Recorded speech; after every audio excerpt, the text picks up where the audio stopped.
Hello friends, जय जगन्नाथ।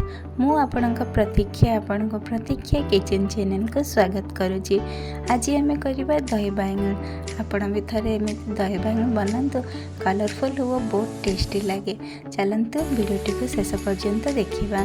से medium size तीन बैंगन, आपड़ चाहिए बैंगन को बड़ साइज बा छोट साइज नहीं पारे। बैंगन को मुझे भल भाव धोई नहीं। बैंगन को भल भाव धोई सारे बैंगन को गल गल कर काटी नहीं। मोटा नुहे कि पतला नुहे, मीडियम साइज रे गल गल कर काटी ने। आपड़ चाहिए बैंगन को लंबा कर काटी पारे। बैंगन काटी सारिबा परे से हलदी गुंड, स्वाद अनुसार लुण, लंका गुंड आ मसला गुंड आ किसी चाट मसला दी बैंगन को भल भाव मैगिनेट कर नवा। बैंगन रे मसला गुड़िक एपाक सेपाक कर भल भाव लगे नेबा।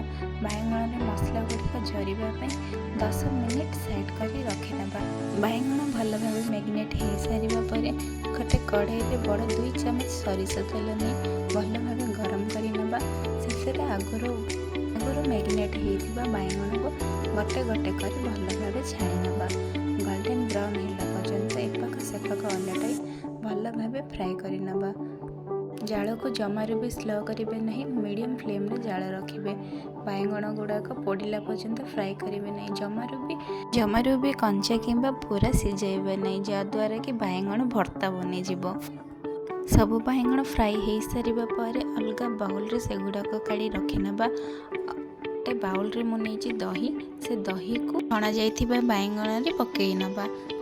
से कड़ाई रे मु किछि नेछि सोरिष, जीरा आ किछि मेथी पान महुरी, भृषंग पत्र आ किछि सुखिला लंका, 3-4टी रसुण को भल भाव छेची नहीं। सब फुटण को भल भाव गोल्डन ब्राउन होला पर्यंत भाजी नवा। 2टी मीडियम साइज पियाज को काटी नहीं, पियाज को गोल्डन ब्राउन होगा पर्यंत भाजी नवा। गोटे बड़ चामच गरम मसला पकई भल भाव भाजी। आम फुटण प्रस्तुत हो सारिबा परे आगुरी रखा जाइतिबा दही बैंगन फुटण सबको भल भाव मिसाई देबा। दही रे आगुरी मु लुण और चीनी पकाई देइछि। आपण माने फुटण उपरे लुण चीनी पकाई पारिबे। दही रे जमारू भी अधिक चीनी पकाइबे नहीं, अल्प चीनी पकाइबे जद्वारा कि दहीर खटापणटा कमी जाए और दही बैंगन बहुत टेस्टी लगी था। आपण मैंने भी थे एमती दही बैंगन बनातु। आपण मैंने चाहिए ये दही बैंगन को गरम गरम भात कि रोटी सहित खाईपारे।